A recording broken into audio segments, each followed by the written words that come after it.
Before you listen, if you enjoy the stories and want to hear more, then please consider subscribing. Most of you listening aren't subscribed, so please take this time to subscribe. Turn on notifications so you'll never miss a story and be the first to hear. You'll also be supporting me. Thank you.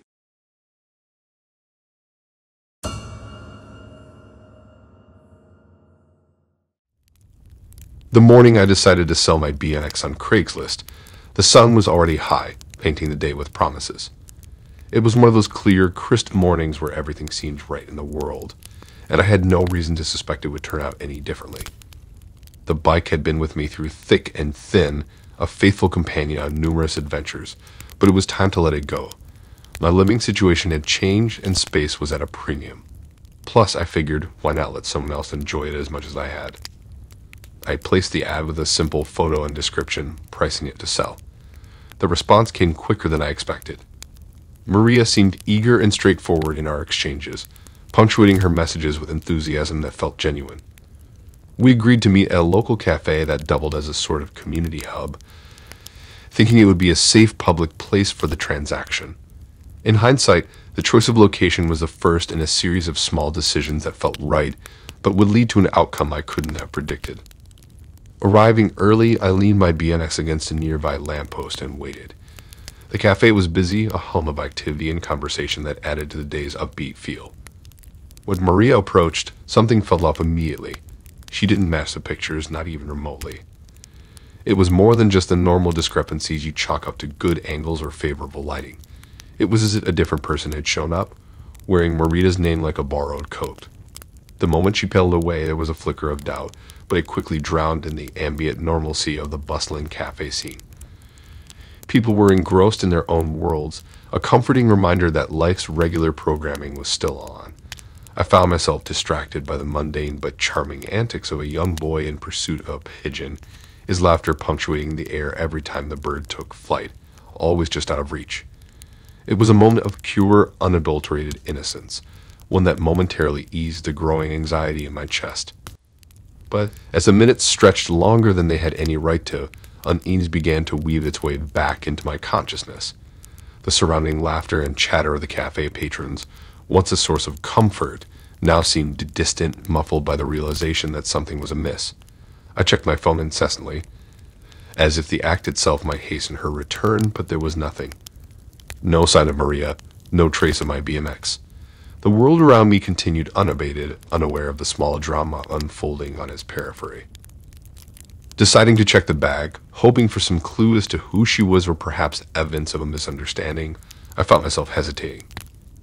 There was a part of me, however small, that held on to hope that this was all just a mistake. That hope shattered the moment I opened the bag.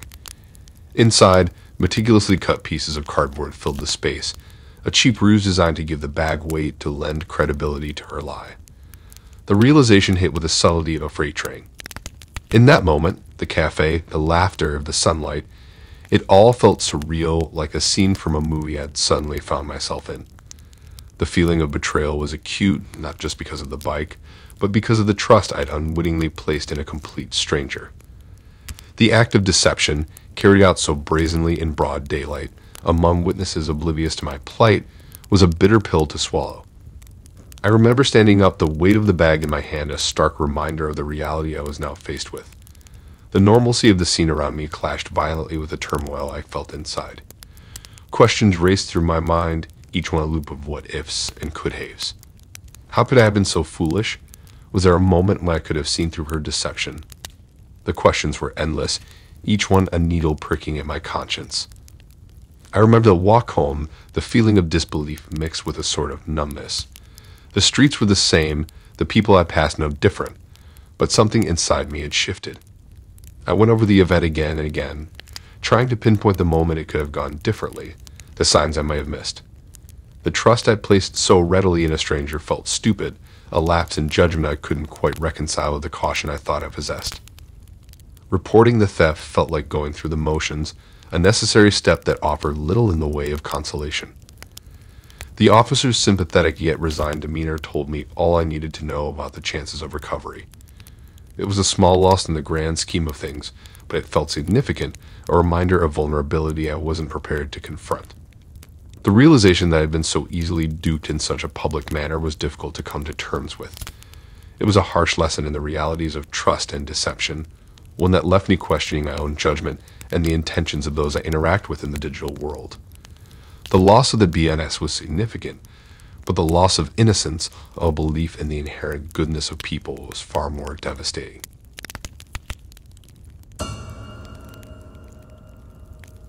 I've always had a thing for antiques, something about them carrying stories from the past, so when I stumbled upon an ad for an antique desk on Craigslist, it seemed like fate. The price was a steal for something that looked so well crafted and steeped in history. The seller was quick to respond, and before I knew it, the desk was mine. I remember feeling a mix of excitement and pride as I set it up in my home office, unaware of the turn my life was about to take. When I first saw the antique desk listed on Craigslist, it seemed like just the thing my apartment needed. It had character, a kind of old-world charm that you just can't find in modern furniture. The seller seemed eager to get rid of it, which worked out in my favor because the price was right. I remember thinking how lucky I was to have found such a deal. If only I had known then what I was bringing into my home. The first couple of days with the desk were uneventful. It fit perfectly in the corner of my room, and I was pleased with how it looked. But soon, little things started to happen, things I couldn't quite explain. It began with my papers. I'd leave them neatly stacked on the desk at night, only to find them scattered on the floor each morning. I laughed it off at first, blaming the wind or my own clumsiness, but deep down I felt uneasy. There was no logical explanation for it. Then there was the cold. My apartment, usually cozy and warm, became chilled to the bone. No matter how high I turned up the heat, the cold persisted, emanating from the desk like an unseen ice. I'd wrap myself in blankets, trying to ignore the goosebumps that prickled my skin and the feeling of being watched. It sounds crazy, but I couldn't shake the sensation that I wasn't alone. Nighttime was the hardest. The whispers started almost as soon as I would turn off the lights. Soft, indecipherable murmurs that seemed to come from nowhere and everywhere all at once. I'd lie in bed, straining to understand, the words always eluded me, leaving a lingering sense of dread. The more it happened, the more convinced I became that something was very wrong with the desk. The movements came next. Objects began to shift on their own. A book would tumble off a shelf without being touched, or a coffee mug would glide across the desk's surface as if pushed by invisible hands. Each incident centered around the desk, reinforcing my growing fear that I'd invited something into my home, something not of this world. Driven by a mix of curiosity and fear, I started researching the desk's history. What I found sent chills down my spine. The desk had once belonged to a writer known for his dark, twisted tales and rumored involvement in the occult. He vanished under mysterious circumstances, leaving behind a legacy shrouded in speculation and fear. It was as if the desk carried a part of his spirit, a remnant of his dark pursuits. The realization that I was living with a piece of such a tormented past was terrifying. The whispering grew louder, more desperate, as if trying to communicate. The cold became more pronounced, filling the room with an icy presence that seemed to feed on my fear. Shadows danced at the edges of my vision, fleeting glimpses of something sinister lurking just beyond sight. I knew I had to get rid of the desk, but it wasn't that simple. It was as if the desk had anchored itself to my home, resisting my efforts to move it. When I finally managed to drag it outside, the sense of relief was palpable. The apartment warmed almost instantly, the oppressive atmosphere lifting as though a dark cloud had been vanished. The activity intensified, as if acknowledging my discovery had broken some unspoken barrier. The whispers grew louder, more insistent. Shadows flickered at the corners of my vision, and the feeling of being watched became a constant companion. I was losing sleep, jumping at the slightest sound, and the house no longer felt like a safe haven, but a trap. I reached out to the seller, desperate for any information that might help me understand, perhaps even stop what was happening. But my messages went unanswered, and the ad had disappeared from Craigslist as if it had never existed. I was alone with my increasingly frightening predicament. The decision to get rid of the desk came after a night so terrifying it's hard to put into words. The whispers had turned into a cacophony, the cold so intense I could see my breath, and the shadows, they seemed to take on forms, reaching up to me with ethereal fingers. I knew then that the desk wasn't just an antique. It was a conduit for something otherworldly, something malevolent. Getting rid of it, however, proved to be a challenge. It was as if the desk had become a part of the house, resisting my efforts to move it. When I finally managed to drag it outside, a sense of relief was palpable. The house felt warmer immediately, the oppressive atmosphere lifting as though a dark cloud had been removed. But the story doesn't end there. Even with the desk gone, I sometimes catch a whisper in the dead of night, a reminder of the nightmare I lived through. I've learned to live with the occasional chill, a fleeting shadow, a sense of being watched. It's a constant reminder of the desk and the uninvited guest it brought into my home. Looking back, I can't help but wonder about the desk's previous owners, about the seller who was so eager to be rid of it. I wonder how many homes it's haunted, how many lives it's touched with its dark presence. And I can't shake the feeling that in some way, it's still with me biding its time. So, here's my advice. Be wary of what you invite into your home, especially if it comes with a history as heavy as that desk's. Some things are better left in the past, and some deals, no matter how tempting, are not worth the price.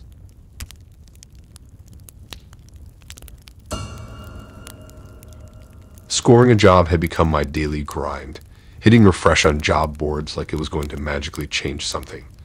But one evening, scrolling through Craigslist, I found an ad that caught my eye, a delivery job. It was vague about the specifics but promised good pay, something I desperately needed. I shot them an email without a second thought. When I first started the job, everything seemed smooth. I was picking up packages from quiet, nondescript places and dropping them off where I was told. Easy work, really. Just driving around listening to music and thinking how lucky I was to have found such a straightforward gig. The money wasn't bad either. It was enough to keep the lights on and put food on the table. For a while, I was content just going through the motions, not thinking too much about what I was actually doing. But then things began to change. The packages, which started off light and easy to handle, began to weigh more. It was gradual at first, a pound here, a pound there, until one day I realized I was lugging around boxes that felt like they were filled with bricks. And the drop-off spots, they weren't your regular addresses anymore. They were alleys, back doors of nondescript buildings, and sometimes the middle of nowhere. Places that gave me the creeps where I'd double-check my locks before I stepped out of the car. That's when the doubts began creeping in. My mind started racing with all sorts of thoughts. What was in these packages? Why were they so heavy? Why the secrecy? But every time I'd silence that voice inside me. I needed the money, and I couldn't afford to be picky about how I was making it. So I kept driving, kept delivering, telling myself it was all in my head. But the curiosity, it wouldn't let up. It was gnawing at me day and night until I couldn't take it anymore. That's when I decided to look inside one of the packages. It was late, well past midnight, and I was alone in an empty parking lot, the only light. Coming from the street lamp above, my hands were shaking as I peeled back the tape, the sound echoing in the quiet night. What I found inside sent a chill down my spine. Guns, so many of them, all wrapped up like they were just ordinary items, but there was nothing ordinary about this. My heart was pounding, my mind racing with the implications of what I was holding. This wasn't some minor illegal operation. This was big, dangerous even, and I was right in the middle of it. For a few moments, I just stood there, frozen, staring at the weapons. The realization of what I'd gotten myself into was overwhelming. I wasn't just a delivery driver. I was part of a chain moving illegal arms around the city. The thought made me sick to my stomach. All those deliveries, all those strange drop-off points. It all made sense now, and I was complicit, an unknowing participant in something that went against everything I believed in. Panic set in then, raw and unfiltered.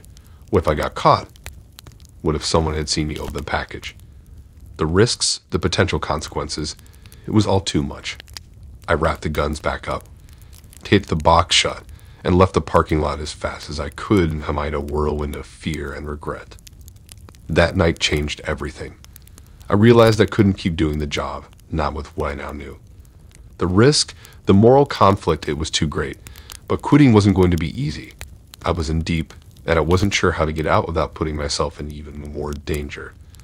The drive home was a blur, my thoughts consumed by the box of guns and what it represented. I knew I had to find a way out, but at that moment, all I felt was trapped, caught in a web of my own making. I spent that night tossing and turning, trying to figure out what to do.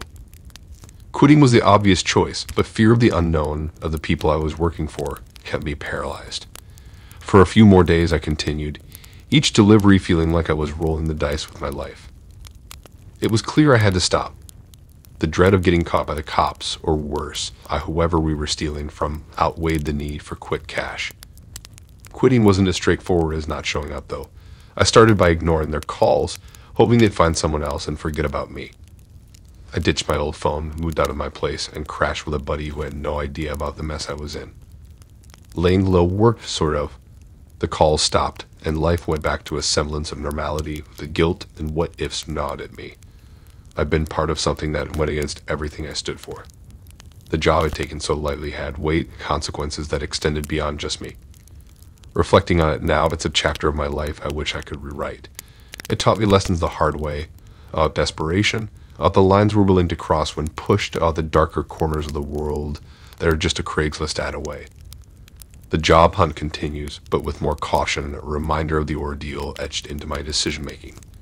I share this story not for sympathy, but as a cautionary tale of the dangers lurking behind seemingly innocent opportunities, about listening to your gut, and about the importance of asking questions, even when you're desperate.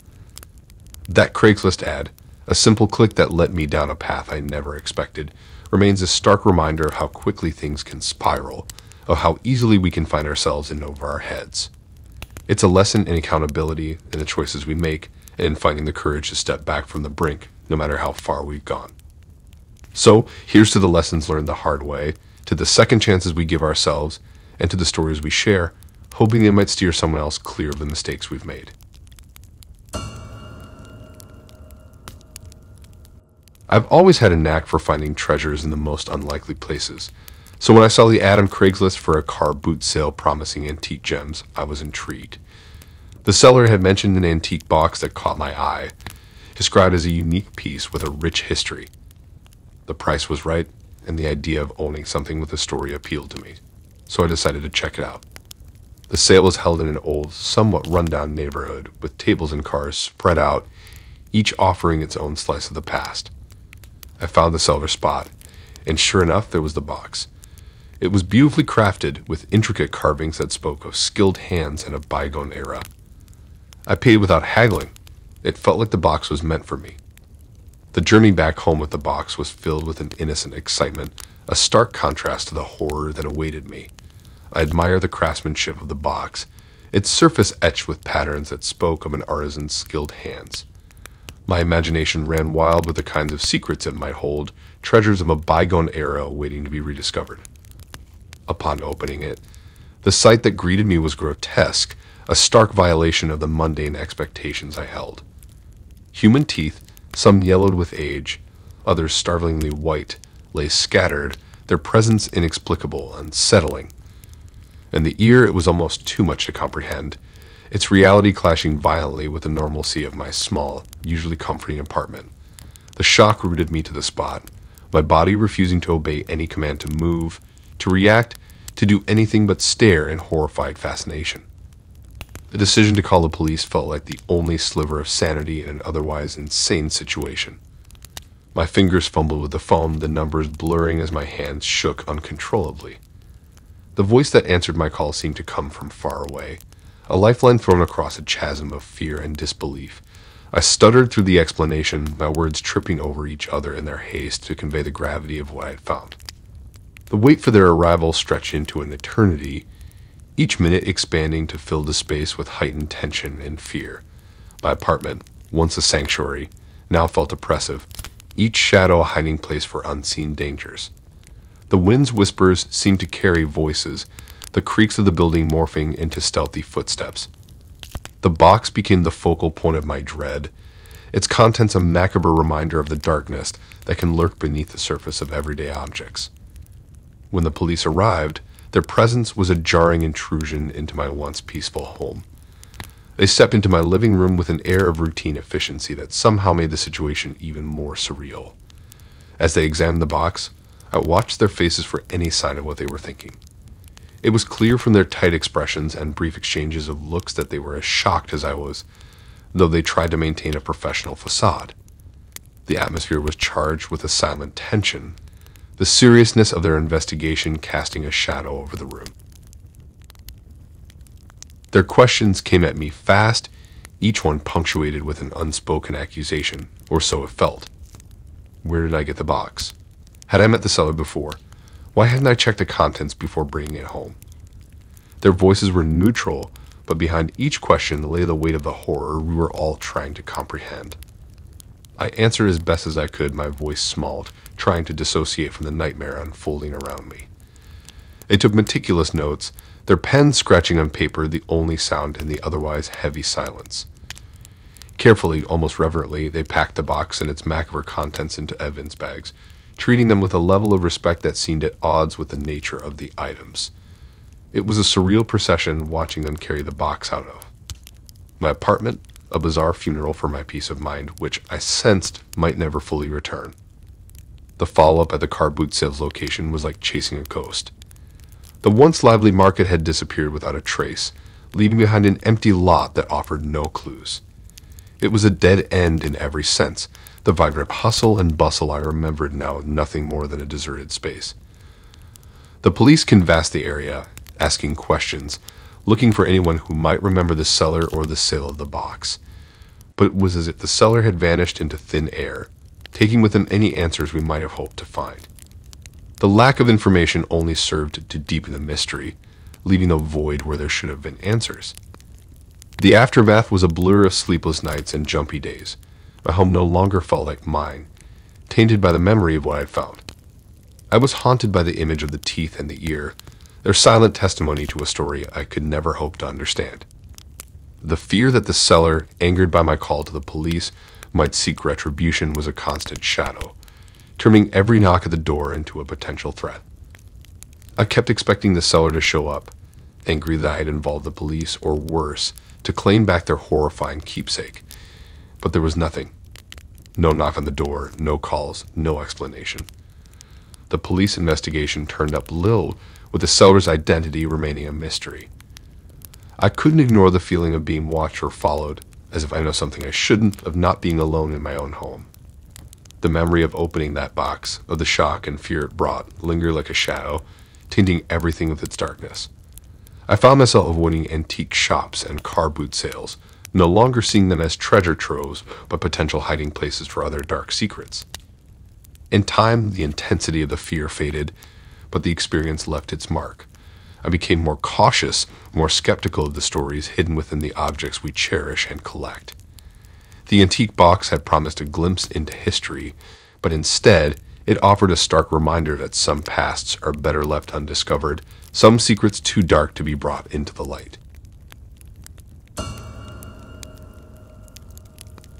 Selling stuff online has always been a hit or miss for me, but when it came to offloading a Rolex watch I inherited but never really wore, Craigslist seemed like the way to go. The watch was genuine, a real beauty, and I figured it could fetch a good price. After posting the ad, it didn't take long before I got a response. A buyer was interested, and after a bit of back and forth, we agreed to meet at a local park. It was public, open, and in the middle of the day. I thought it would be safe. Waiting in the park that day, I was trying to calm my nerves. Holding on to something as pricey as a Rolex in a crowded place just didn't sit right with me.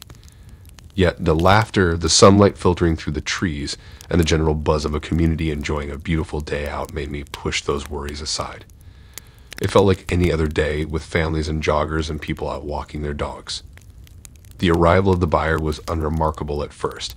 He seemed like any regular person you might pass by without a second thought, someone just out to enjoy the park on a sunny day. The normalcy of it all made the subsequent events even more shocking. As I reached into my pocket to retrieve the watch, that normalcy shattered. The appearance of the gun was so sudden, so unexpected. It felt like time itself shuddered. The ambient sound of laughter, chatter, and the distant barking of dogs seemed to fade into nothingness, leaving only the heavy silence that enveloped us. In that frozen moment, my thoughts scattered. Fear took hold, not just a fleeting panic, but a deep, visceral terror that rooted me to the spot. It's strange how, in the face of real danger, the most primal instincts seem to fail. I was acutely aware of the gun, the way the light glinted off its barrel, the stark contrast it presented against the backdrop of a peaceful sunlit park. My heart hammered against my ribs, a frenetic drumbeat in the quiet of our standoff. I felt trapped in my own body, desperate to flee or to call out for help, yet utterly unable to move. Then the intervention was as abrupt as the threat had been. The police officers, unnoticed until that moment, announced their presence with a shout that cut through the tension like a knife. The shift in the atmosphere was immediate. The would-be thief's fleeting moment of control evaporated as panic set in. His eyes, wide with fear, flicked frantically from side to side, searching for a way out that didn't exist. The park, momentarily caught in a tableau of suspense, sprung back to life as officers moved in. Their approach was swift and coordinated, a testament to their training. The man's brief attempt at escape was almost pitiful in its futility. He needed no more than a few steps before the officers converged on him. The scene that unfolded was chaotic, a flurry of movement as they tackled him to the ground. The thud of bodies hitting the earth, the rustle of leaves, and the sharp commands of the police filled the air, a stark counterpoint to the silence that had preceded it. Onlookers, drawn by the commotion, gathered at a safe distance, their expressions a mix of curiosity and concern. They yelled orders loud and commanding, drawing the attention of everyone in the park. People stopped what they were doing, turning to see the cause of the commotion. The would-be robber tried to bolt, a desperate sprint that was over almost as soon as it began. The officers were faster, tackling him to the ground with practiced ease. The struggle was brief. They had him pinned, handcuffed, and read his rights in what seemed like seconds. But those moments felt stretched out, every second etched into my memory. I stood there, the center of attention now, the danger past, but the adrenaline still coursing through my veins. Watching them escort the man away, his head bowed in defeat, the reality of what had transpired began to sink in. The adrenaline that had coursed through me started to ebb, leaving behind a shaky relief mingled with disbelief. The park returned to its usual rhythm, the sounds of everyday life resuming as if nothing had happened. But the echoes of those tense minutes lingered, a vivid reminder of the fragility of normalcy and the swift, thin line between safety and peril. The aftermath was a mix of relief and disbelief. The police took statements, their presence a reassuring weight in the aftermath of the scare. The park, which had briefly turned into the scene of a potential crime, slowly returned to its peaceful state, the disturbance fading like it was just a ripple on the surface. I left the park with the Rolex still in my pocket, the sun still shining, kids still playing, but everything felt different. The world felt a bit darker, a bit less safe. I thought I had taken all the right precautions, meeting in a public place in broad daylight. Yet there I was nearly robbed at gunpoint over a watch. That experience stayed with me long after. I became more cautious, more suspicious of strangers. Selling online, something I had done without much thought before, now felt fraught with danger. I started questioning whether it was worth it, whether the risk to personal safety was worth the convenience. In the end, I decided to sell the watch through a reputable dealer, less money perhaps, but safer. The incident in the park was a harsh lesson in the risks we take, often without realizing it in our everyday lives. It taught me that safety is not always where we think it is, that danger can lurk in the most benign of circumstances. Take this as a reminder of the unpredictability of life, of the thin line between normalcy and chaos. It's a story I shared not to scare but to caution, a personal account of a day that started with the mundane and slid into the realm of the frighteningly extraordinary.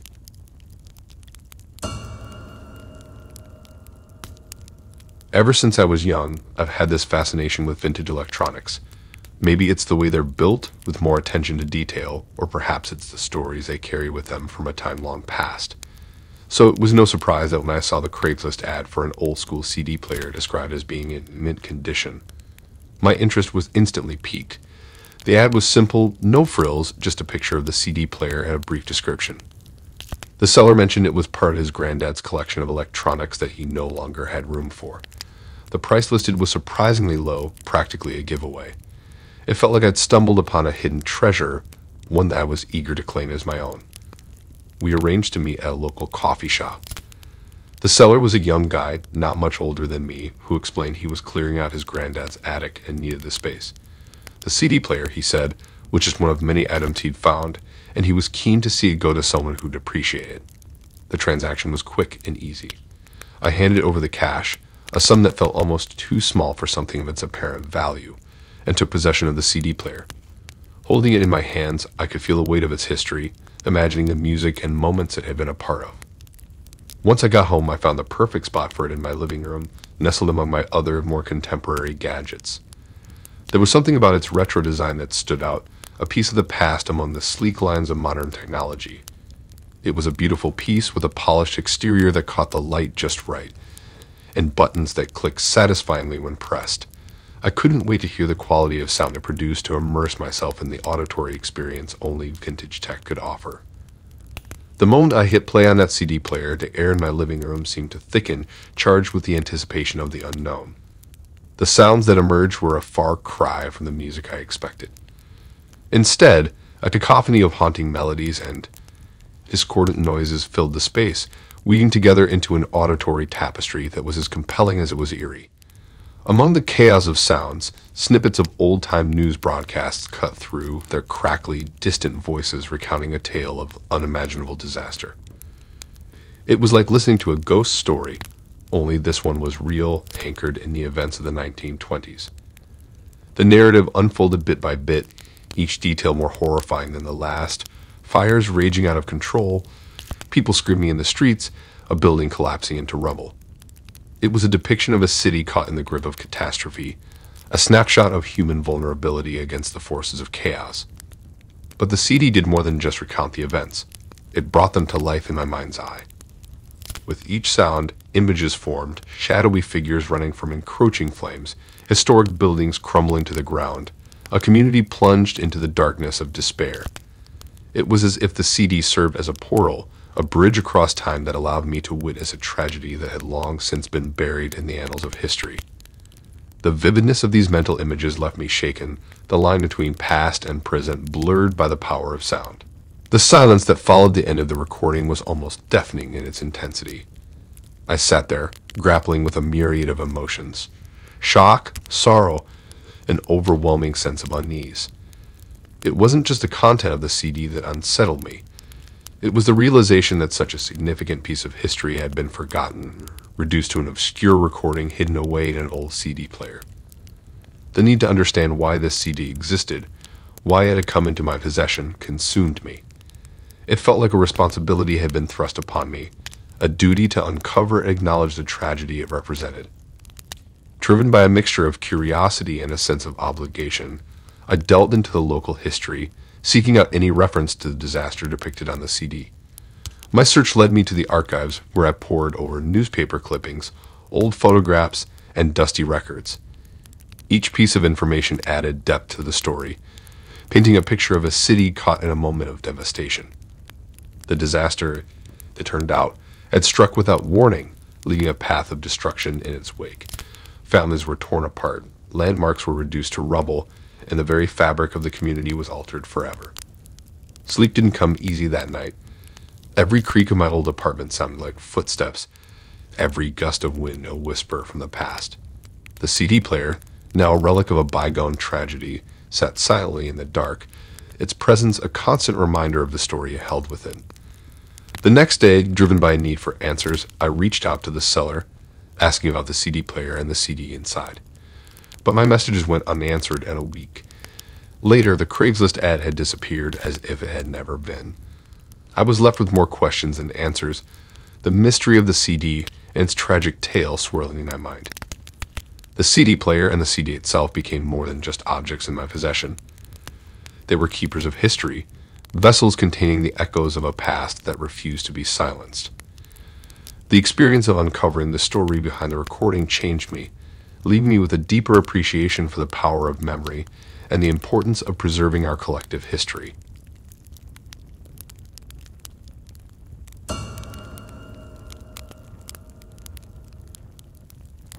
I've always been a car enthusiast, the kind of guy who spends his weekends watching car restoration shows and dreaming of one day owning a classic. So when I stumbled upon a Craigslist ad for a Mustang at a price that seemed too good to be true, I thought my dream was finally becoming a reality. The seller claimed he needed to sell it quickly due to moving overseas, which explained the low price. Everything seemed legit. The car looked great in photos, and the seller assured me all checks were clean. I jumped at the chance, thinking I just landed the deal of a lifetime. I met the seller, checked out the car, and everything seemed on the up and up. It was in pristine condition, just like in the photos. A few hours and a handshake later, I was the proud owner of a new-to-me Mustang. Driving it home, I felt on top of the world. The engine roared just right, and the car handled like a dream. I was already picturing the road trips and car meets in my future. The checks coming clean put me at ease. In my excitement, I didn't question it much. I figured I'd just been lucky, in the right place at the right time. Once home, I spent the afternoon admiring my new purchase, already planning the minor tweaks I'd make to personalize it. Driving that Mustang felt like living a dream. The engine's purr, the sleek lines, the way it turned heads as I cruised down the street. I was on cloud 9. That is until the day the bubble burst. There I was, enjoying the ride, not a care in the world, when suddenly police lights flashed behind me. My heart dropped. I wasn't pushing the speed limit, so what was the issue? With a heavy sense of foreboding, I pulled over, my mind racing through every possible scenario, but nothing could have prepared me for what came next. As I rolled to a stop, the cool shade of the overpass suddenly felt like a spotlight. The police cruiser parked behind me, its lights slicing through my rearview mirror, casting long, ominous shadows across my dashboard. Heart hammering, I watched in the side mirror as the officer stepped out, his movements deliberate, authoritative. He approached, and though I couldn't see his face clearly, the silhouette of his badge and belt, heavy with equipment, was unmistakable. He tapped on my window, a gesture both familiar and utterly alien under the circumstances. With a shaky hand, I rolled it down, the sound seeming overly loud in the silence that enveloped us. The officer's face came into view, stern yet unreadable, his eyes hidden behind sunglasses that reflected my anxious expression back at me. He explained the situation, his voice steady, betraying no hint of the turmoil that his words unleashed within me. The car, my beautiful Mustang, was implicated in a crime, a serious one, and as such was being seized as evidence. I struggled to process his words, my mind rebelling against the reality they painted. This wasn't supposed to happen, not to me.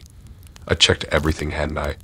The seller had assured me of the car's clean history, and yet, here I was caught in a nightmare that seemed to have no end.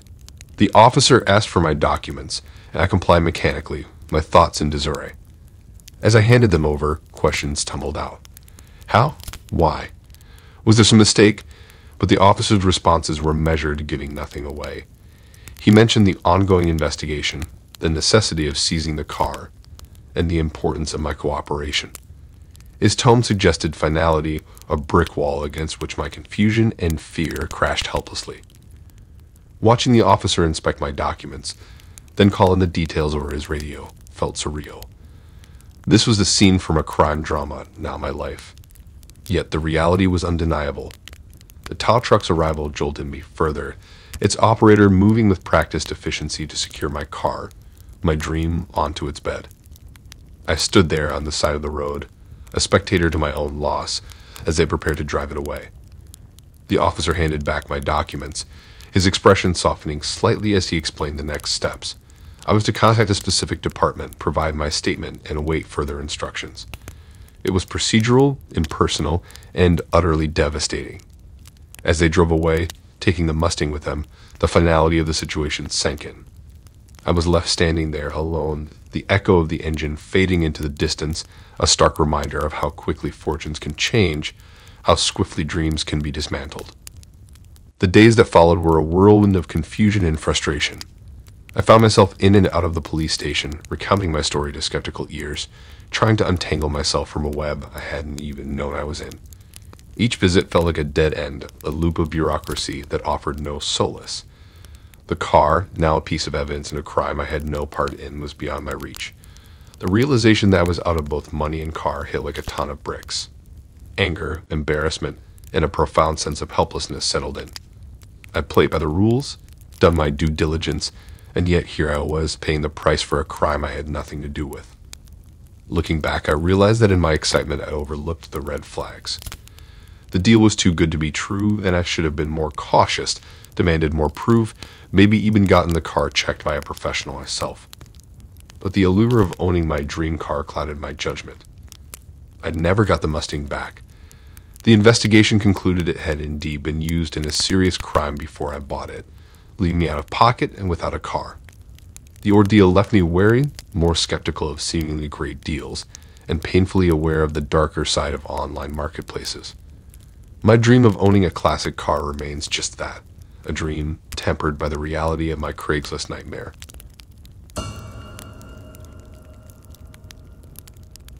Craigslist for me has always been more than just a platform. It's been a trusted ally in my ongoing battle against clutter. Over the years, I've turned to it to rehome everything from furniture that no longer fits my space to gadgets that have been replaced by the latest tech. So naturally, when the time came to part ways with my designer handbag, it didn't occur to me to look anywhere else. This bag was special, a high-end piece that I'd splurged on during a more affluent period of my life. It was the kind of accessory that could elevate any outfit, but truth be told, it spent more time adorning my closet than complementing my wardrobe. Its pristine condition spoke volumes about how rarely it was used, and I decided it was time for it to find a new owner who would appreciate and use it as it deserved. I took great care in crafting the Craigslist ad. The bag's authenticity was beyond question, with every stitch in place and the leather as supple as the day it was bought. I included detailed photos from every angle, showcasing its immaculate condition and the subtle brand markings that confirmed its legitimacy. Setting the price at $1,000 I felt was more than fair. It was a nod to the bag's value and brand prestige, yet priced to sell, considering I was more interested in decluttering than making a profit. The response to the ad was almost instantaneous, a testament to the bag's allure and the fairness of the price. The interested buyer was enthusiastic, their messages conveying a genuine interest in the purchase. They didn't haggle over the price or question the bag's authenticity, which I appreciated. It seemed like a perfect match, a straightforward transaction that would benefit us both. I was pleased with the swift response, imagining the bag finally being put to good use instead of gathering dust in my home. Little did I know this simple exchange was about to take a turn, challenging my trust in the platform that had served me so well up until then. The day started with a buzz of excitement, the kind you feel when you're about to do something profitable. The coffee shop where I agreed to meet the buyer was my choice, a busy spot. All was crowded, making it feel like a safe place for such transactions. The buyer blended in perfectly with the crowd, nothing about them screaming scammer. They were just another customer, maybe someone on their coffee break looking to score a designer handbag at a good price. The exchange was swift, almost too smooth.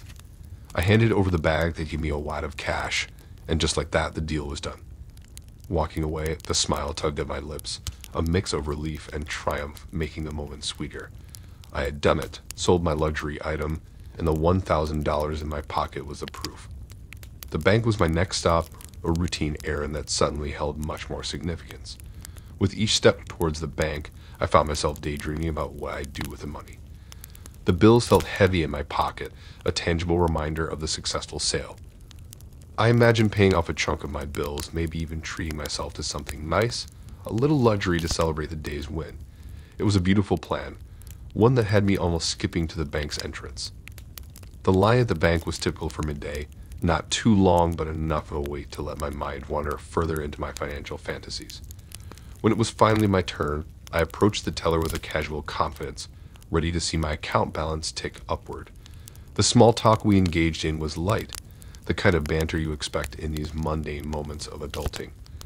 But as they began to count the money, something shifted. The atmosphere turned heavy, charged with a tension I couldn't immediately place.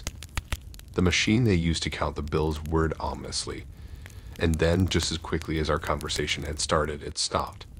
The teller's face, once friendly and open, closed off, their focus narrowing on the stack of bills with an intensity that set alarm bells ringing in my head. Their next words were a blow I hadn't seen coming. Of the $1,000 I thought I had earned, $900 was counterfeit, fake. I was stunned. Fake? How could that be? The realization that I'd been duped, handed a stack of essentially worthless paper in exchange for a genuine designer handbag, was a bitter pill to swallow. The bank's policy was clear. They had to confiscate the counterfeit bills, leaving me with a paltry $100 and a whirlwind of emotions. The reality of the situation hit me in waves, disbelief at first, then a sinking feeling of dread. How could I have missed it? The transaction that had felt so straightforward so successful, was now the source of a nightmare I hadn't anticipated. I was out of a designer handbag and nearly all the money I thought I had made from the sale. The realization was a gut punch, leaving me reeling from the shock and the sudden, unexpected turn my day had taken. As the bank confiscated the counterfeit bills, a policy I understood, but one that felt like salt in an already painful wound, I was left with a mere $100 and a whirlwind of emotions. The triumph of the morning was gone, replaced with a harsh lesson in caution, trust, and the realities of dealing with strangers and transactions fueled by the anonymity of the internet. The walk back to my car was a blur, each step heavy with the weight of what had just happened, the bright plans I had made for that money dissolving into the ether, leaving behind a cautionary tale of my own making. Anger, embarrassment, confusion, I felt it all. The thought that I'd been so easily tricked gnawed at me. I prided myself on being cautious, savvy even, about these kinds of transactions, but there I was out of both a handbag and the majority of the money I thought I'd earned from the sale. Thanks for listening in. If you like these stories and want to hear more, then please subscribe and like and support this new channel. We have more stories for you to listen to.